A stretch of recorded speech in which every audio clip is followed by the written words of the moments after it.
இந்த வேளையில ஒரு சின்ன சம்பவத்தை உங்கள் இடத்துல சொல்ல போறோம். இயேசு கிறிஸ்துவானவர் உங்கள் இல்லங்களை தேடி வந்திருக்கிறார், உங்கள் உள்ளங்களை தேடி வந்திருக்கிறார்.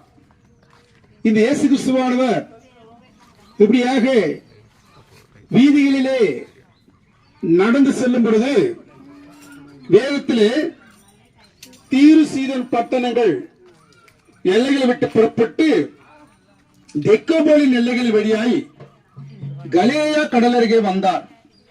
அங்கே கொன்னை வாயுடைய ஒரு செவிடனை அவரிடத்தில் கொண்டு வந்து அவர் தமது கையை அவன் வைக்கபடி வேண்டிக் கொண்டார்கள்.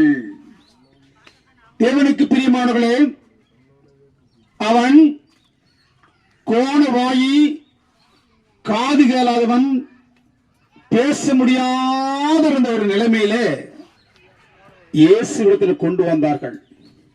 இயேசுவானவர் அவனை பார்த்தார். அவனோ வாலிபன், அவன் நெடுநாளாய் பேச முடியாதவன், காது கேளாதவனாக இருந்தான். அவனை கர்த்தராகிய ஆண்டவர் சுகப்படுத்த விரும்பினார்.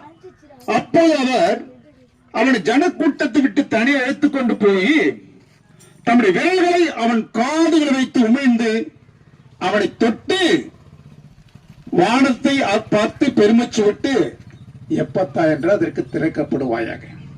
உடனே அவனுடைய செவிகள் திறக்கப்பட்டு அவனுடைய நாவின் கட்டும் அவிக்கப்பட்டு அவன் செவ்வியாக பேசினான் பார்க்கிறோம்.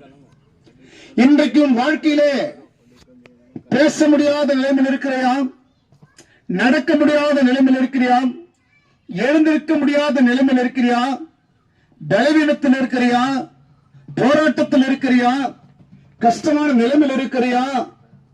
ஐயா, எனக்கு உடல் போது வலிகள், எனக்கு வேதனைகள், எனக்கு கால் பொழுது எரிச்சல், கண்ணெரிச்சல், வயிற்றெரிச்சல், இப்படியாக என் சரீரம் முழுவதும் எரிச்சலோடு ஒரு விரக்தியோடு வாழ்ந்து கொண்டிருக்கின்ற என் அன்பு சகோதரியே, என் அன்பு சகோதரனே, இந்த எரிச்சலை கொடுக்கிற யார்? இந்த எரிச்சலை கொடுக்கிற பிசாசனம் என்று வேதத்திலே நாங்கள் பார்க்கிறோம். இந்த பிசாசினுடைய கிரியைகள் உனக்குள் வருமானால் நிம்மதி இருக்காது, சந்தோஷம் இருக்காது, சமாதானம் இருக்காது.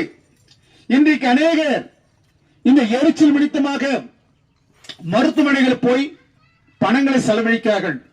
ஒரு பிரயோஜனம் இல்லை. இந்த வேளையிலே